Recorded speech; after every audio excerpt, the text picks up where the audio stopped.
Welcome to the Festival of Storytellers.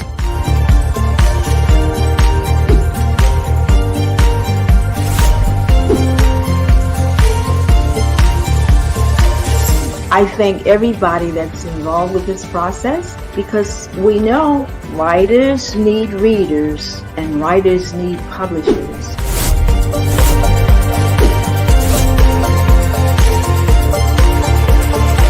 Experience is not about the publisher. It is about us, the authors.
Hello, everyone, and welcome to the Festival of Storytellers. My name is Ebony Wallace, and I am the author of Even Birds Get Tired of Flying, Walk Until You're Able to Fly. If you want to reach me, I have the author's booth below. Thank you for joining us in the author booth. Or if you have not registered, be sure to register and join us at the festivalofstorytellers.com today. This is the biggest virtual storytelling event. We bring everybody together. It's like a really amazing book fair. You get to hear from the authors themselves. So for those of you who've been joining me for the last couple of weeks, I say welcome, and to the newcomers, I say come on in. Today's topic is going to be the power of connections. Okay. So now when I talk about connections, connections can be two-way. Okay, so we can have a divine connection, and we can also have some people that may not be so divine, okay, may be undercover. So there's power in both of those. There's power in who we connect to. Okay, so some of the things in recognizing this, good afternoon, Ivan, thanks for joining, is knowing the difference between what does it mean when, okay, we are all taught to look at red flags, right? So what are the green flags? Or how do I know if I'm in a, let's go, Evo, that's right. How do I know if I'm in a situation where the connection is positive, or it's a divine connection, like this is something that's going to help grow me, or this is something that's going to help propel me? All right, so when you're in a divine connection, these connections will help you, elevate you, increase you, expand you. And usually, like when this happens, it happens in the form of a person. So a lot of times we look for things to fall out of the sky. You know, we want money to grow on trees. We want opportunities to grow, in our bedroom while we're scrolling our phone. But usually when your life, when life sends you a divine connection, when like God orchestrates that, it's in the form of a person. So the thing about that is when people come, some people really are a blessing to your life. And what we have to understand is how to recognize if this person is divine. Like, are they really coming? Because a lot of times, we're like, oh, I'm not going to allow that. I'm going to push that away. But we may want to look for some green flags. Also, the way that we can determine this is, does the person show us honor? Right? This is a word that's kind of like, we don't use it that much in modern language. We hear it a lot of times in military, but in civilian language, honor has kind of been swept under the rug. We've like to replace it with respect. And, we will say things like, if you give respect, you can get respect. But honor is not respect. Honor is a higher level. Okay. Honor is one of those things that when someone honors you, it's greater than just you respect them, but you it's higher than respect. Okay, so if I honor you, I see you. And not only do I see you, I am willing to acknowledge that I see you. And I'm willing to affirm you, even in a public space, because of the honor that I have for you. Okay. I also reverence you. I reverence you for who you are and what you do. It's a higher level than just respect, where if you be nice to me, I'm going to be nice to you. No, when you really honor someone, you see who they are as a person, and you're able to come into agreement with what you see as a person, and you don't just respect that, but it's a space within you that you're willing to affirm it. Okay. People can be in your circle and not honor you. Hey Chad, thanks for joining us today. People can work with you and not honor you. People can be in your family and not honor you. People can like you but not honor you. Honor will help you determine divine connections. Okay, Mia, elaborate on that. Okay. From Okay, so I say that you have divine connections, but you also have proximal attachments and undercover wolves. Okay. A proximal attachment, these are people that are just with you because they're close to you, right? Like these are the people you grew up with, your cousins, you didn't have any choice, relatives that you just didn't have any choice. The person that was in your neighborhood, your next door neighbor, you end up being friends with them. That's a proximal connection, proximal attachment. Another one could be people that you work with every day. You end up building relationships with those people in those cubicles with you every day because of their proximity to you. But it doesn't mean that they're a divine connection. Then you have some people who are undercover wolves who are in your space, and the connection is one-sided. There's no reciprocity. They're really there to get what they can get out of you. They're never meant to pour back into you. They're never meant to really see your rise. A divine connection will always have a component of honor for you.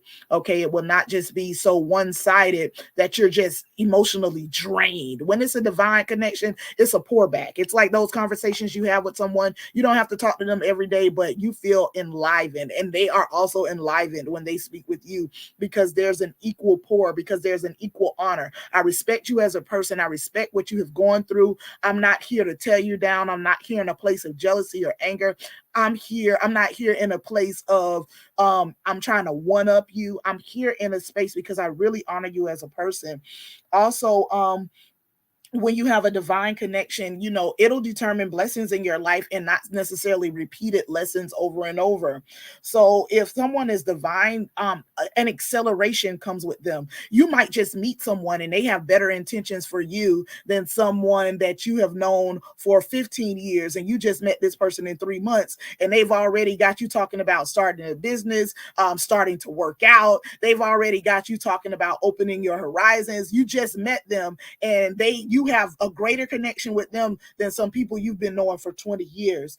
So this relationship, if it's divine, it'll have a bit of acceleration. It'll start picking you up. They'll have answers to questions that you have. Like they come into your life as a solutionist, right? So it'll be some things you're like, man, I've been wondering about that for a long time. And just in a conversation, they'll confirm it. And you're like, oh my gosh, like this person is the real deal, because that can be a green flag that it is a divine connection. They also carry information for you. So certain things that you were wondering about, this person may just have that information. This could be a sign that the person is divine. They have access places you couldn't get before, but now because of them, they carry this bit of deliverance and breakthrough. And they're like, you don't have that is a symbol that it could be a divine. They cause you to grow, and you're like, oh, I'm really seeing things a bit differently and not in a bad way. And so that is also a symbol that this could be a divine connection. And so when you have solid connections, you can build solid foundations with people. Okay, when your connection is solid, you can build a solid foundation, which can be wonderful in relationships, whether that be a friendship relationship, or whether that be an intimate relationship, or whether that be a relationship with anyone. If you can build a solid foundation because of your strong connections, okay, this is the structure that you need to build a solid building. You need strong foundations. And there are some people that are not coming in your life to use you. I think so many times we talk about the red flags, we don't talk about enough of the green flags. People who are divine connections, you feel safe with them. Like they're authentic, and you can sense that, right? You don't hear the hiss of the snake in their voice. They're just here because they want you. They're not for what you can do for them, but they're here for you. That's usually a thing, like, you're listening for, wow, like, I don't know if you may say something like this when you meet a divine connection. I don't think I've ever met anyone like you. I really didn't think that, like, people like you existed. Okay, aren't there also karmic connections, soul connections? Very curious about what the difference are. Yes, you have all different type of connections. I do think that some of them overlay depending on your terminology, right? Some of them may been, there are some people that do connect with your soul. Okay, so when we talk about your soul, that is your mind, your will, and your intellect. Okay, so the soulish realm is your mind, your will, and your intellect. So these are the people that connect, like, you got similar thoughts. People say great minds think alike. That's not always true. Dumb minds think alike too. Your will, your intellect, the things that you want to get done, how you think about stuff. So that's your soulish realm. So now there are some people that are not necessarily a divine connection, but you connect with them on your soulish realm. I don't use the term karmic. I use the term that there are some people that your demons just play well with their demons. And so you think that it's a strong connection. So in psychology, they call that trauma bonding, right? So this is where two people, they come together and they bond over their trauma. Okay, so I want to be your friend because misery loves company, or you got fired from your job, I got fired from my job. We have those two traumas in common, so we bond over that. Or you had a divorce, I had a divorce, so we're gonna bond over that. It's a trauma bond. Or your boyfriend cheated on you, my girlfriend cheated on me, let's make a relationship. Oh, we love each other to the end, this is the best relationship. And you want to know what happens with a trauma bond? When one of those persons heal, then the bond is broken, because now when the person heals past that, if all you built your relationship on was the trauma and it wasn't a strong connection for a strong foundation, now it's going to break. Many relationships and friendships we have entered in because there was a trauma you had in your childhood, in my childhood, and we could relate. We related to each other, but we had no compatibility really anywhere else. But just our soulish realms were competing, and we were able to make a bond. Okay, we were able to make a bond. So that's a trauma bond. So you have all different type of bonding processes, but the thing about it is, when growth comes in, you have to really address that. So if you want to grow and you want to lose weight at work, and you and your friend, you guys go to fast food every day, and you let her know, look, I'm starting this diet, I'm trying to reset, and like, people who really are there for you, they'll be like, okay, girl, we don't have to go to McDonald's every day. You know what I'm saying? Let's try a different spot. Let's try a more healthy spot so that I can honor this. And then there are some people who, because they met you in a trauma bond, they will never release you. Okay, they will never release you. They were like, but you're acting different now. You're not the same. When we first met, we could talk about this for hours. Where I don't want to keep going back to my trauma. Like, I don't want to. I'm growing out of that, and every time I talk to you, you reset me back to that place. So either we can grow together, but I don't want to continue with this bond, and that's usually what happens. There are a lot of people who get married off of a trauma bond. They had mother wounds. You had mother wounds. You got together, and now you have this whole marriage because it felt so strong. Right? In that soulish realm, things feel very strong. Like I said, you're attracted to people who have good qualities, but you're also attracted to people who have similar demons that you have. You like to drink, I like to drink, right? We're going to be some drinking partners. It's not the healthiest relationship, but it is a relationship.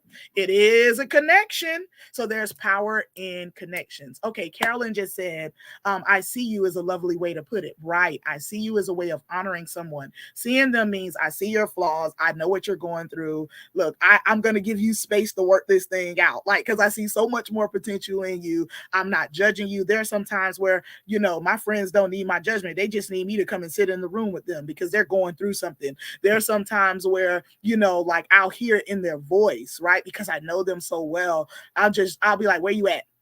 Drop me your location in the phone and I'll just show up And I'm not saying nothing when I show up. I just show up, because sometimes, and that's, we'll talk about that tomorrow, the power of showing up. Sometimes, just showing up and being in someone's presence is enough for them to feel seen. And that lets you know that you honor them, because many times we're looking at people for what they can give us. We're looking at what we can get out of it, right? And so your strongest friends, they're bearing all of this stuff from your drama, this drama, that drama, they drama.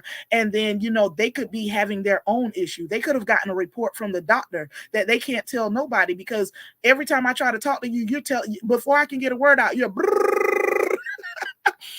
like you have no emotional capacity for them. So strong people normally hold things inside and they won't even say anything. And they're just like, I guess I have to go through this alone. I guess I have to no one sees me. So I'm being this person for them, but they can't be this person for me.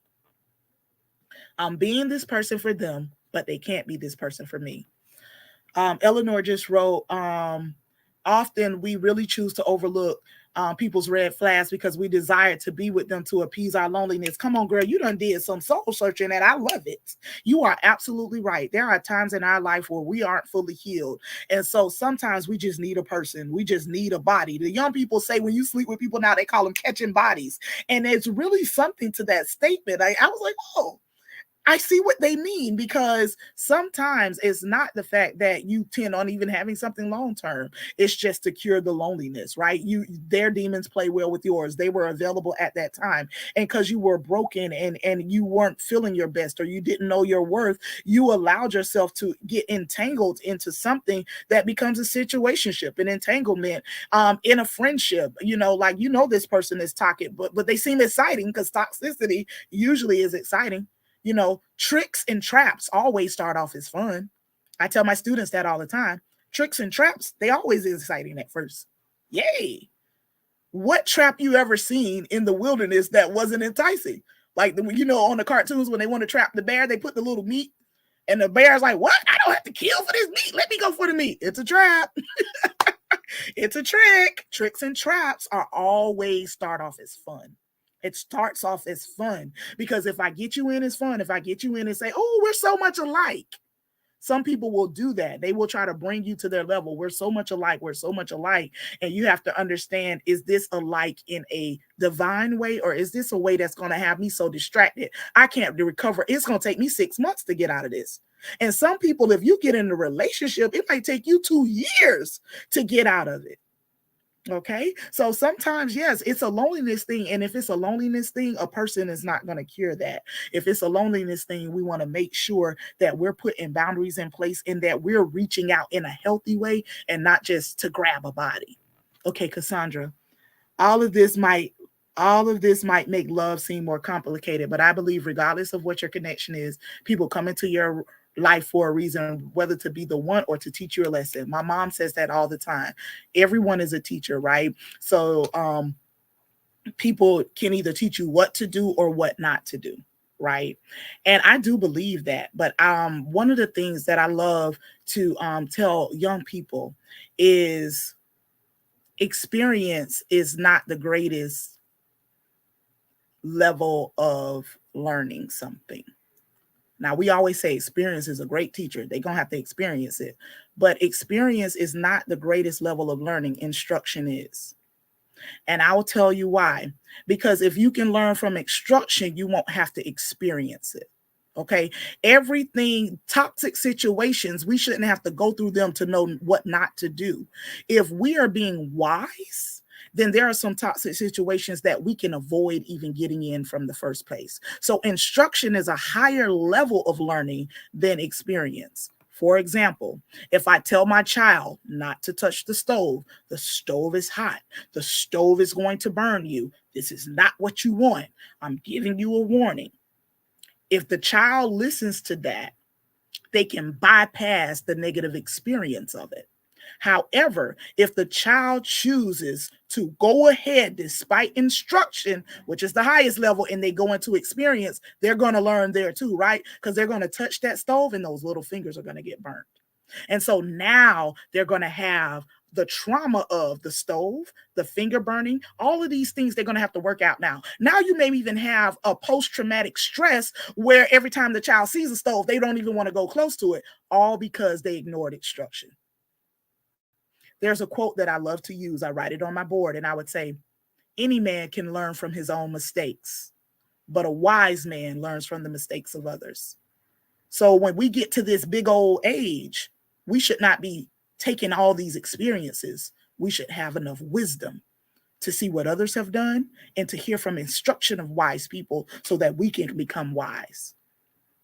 If I'm listening to somebody about the market right now and they're wise and that's what they're doing, they said it's not a great time to invest, it's not for me to experience and put $100,000 on something that's tanking in the market right now. And I've gotten counseling, I've gotten instruction just because I want to experience it, just to say, ooh, don't go in the market when it's going down. So some things we can mitigate through wisdom from others, and also determining, is this a cycle? Am I just doing this because the last time I got into something like this, it was because of this? Let me make sure, I'm not just doing this because it's the holidays. Because I realize that every time around the holidays, I start calling people in my phone that I shouldn't. Is it the holidays because I'm seeing everybody with their family and someone in my family died? So now this is being triggered. So what can I do? Because I know every time the holidays comes, I go into this slump.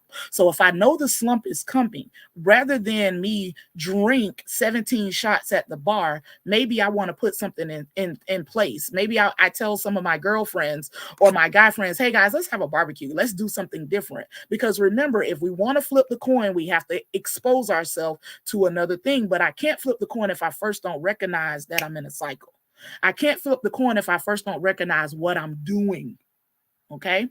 Carolyn says, how do we know if the connection progress is authentic and we aren't being manipulated and love bombed? And that is when I say, my friend, it is very hard to determine sometimes because people feel very genuine. And one thing about love and lust, they feel alike. Love and lust feel alike early on. But one thing about lust, it can never sacrifice. Love has the ability to sacrifice.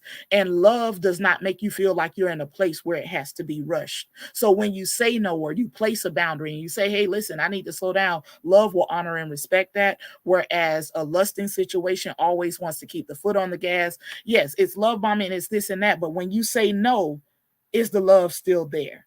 Right? When you say, I can't accept this, is it still there? So these are the things that you want to look at. You want to look at if it's an authentic connection. Also realize what your body is feeling, right? So sometimes if you're in a place of depletion, I'll tell people, don't connect with other people when you're really low. Start to build yourself up some so that you don't connect with a snake, because when you're thirsty, you'll drink dirty water. Okay. When you're thirsty, you will drink dirty water. So what I want you to do is to begin to work on yourself, affirm yourself, begin to read, begin to work out, begin to, maybe you need to buy some new clothes, begin to work on yourself externally and internally. Write down your great qualities and believe that, and before you try to connect with someone, and that will also keep you out of the lane of these toxic relationships. Why? Because toxic people know how to pick out their prey. Prey. They can see you from a mile away.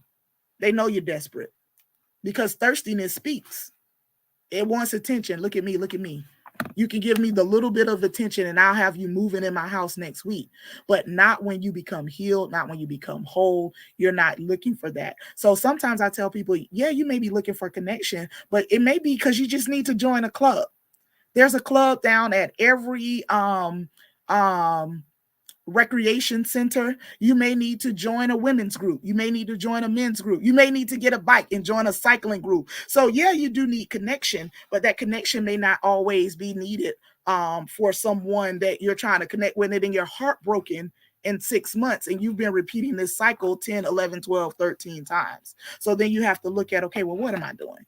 Let me take some accountability. So yeah, this person seems very nice. They seem very amazing. Why are you here? What are your intentions? And don't allow yourself to be rushed.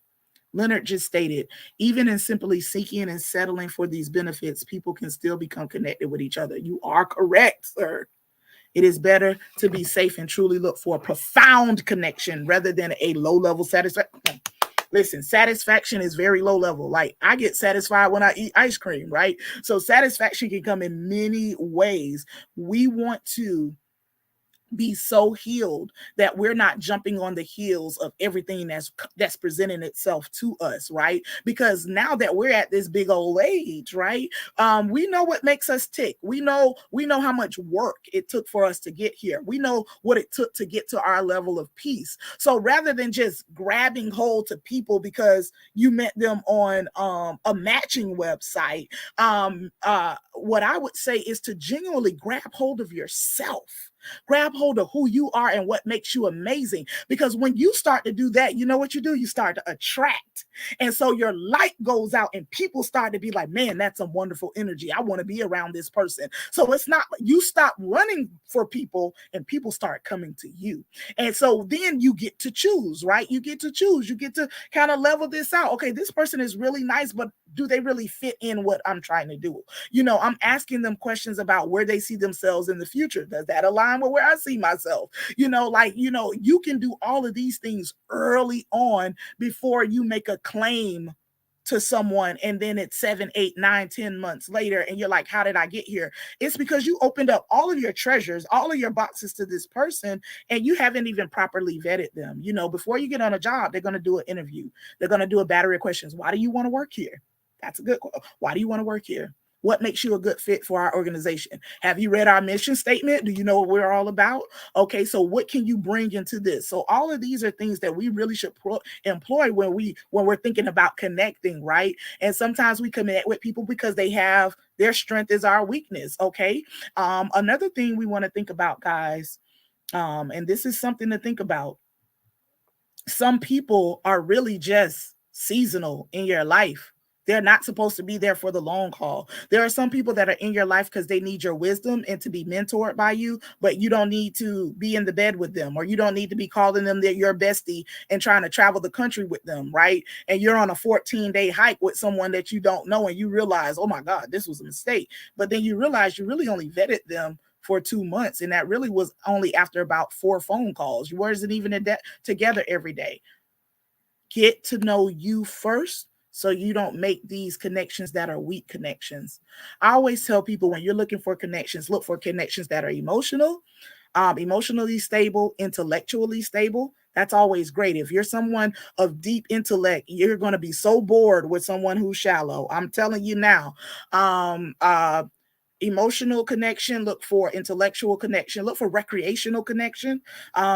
If you're a person who is kind of quiet, who likes to read, you know, if you try to link up with someone who is an adventurous, who's trying to put you on a zip line, you may not be very comfortable with that. So you want to look at those for connection compatibility. So like, do I have compatibility with these people in this area? Are you a spiritual person? That's another area that we kind of lean out. We just lean in one place. Oh, they look cute. Or, oh, you know, they have a bubbly personality. No, do they go in these other places as well? If you're very spiritual and very deep and this person doesn't believe, that may affect, if you're a person who loves children and this person hates children, hates to see them cry, that may be a connect. So these are questions that we have to ask so that we can vet these connections to see, is this a divine connection, or is this just a proximal attachment? Are we just here for this attachment space for just this small season, or is this somebody that's really have an appetite for something that's not good? I mean, there's been times where I've had friends and I'm like, ooh, I didn't know you were into all that. And I realized that I got to start pulling back from this connection. I can't give it my everyday time, because this person is showing me that, like, we really are not going to be traveling in the same direction much longer, because their appetite is for something different than my appetite is for.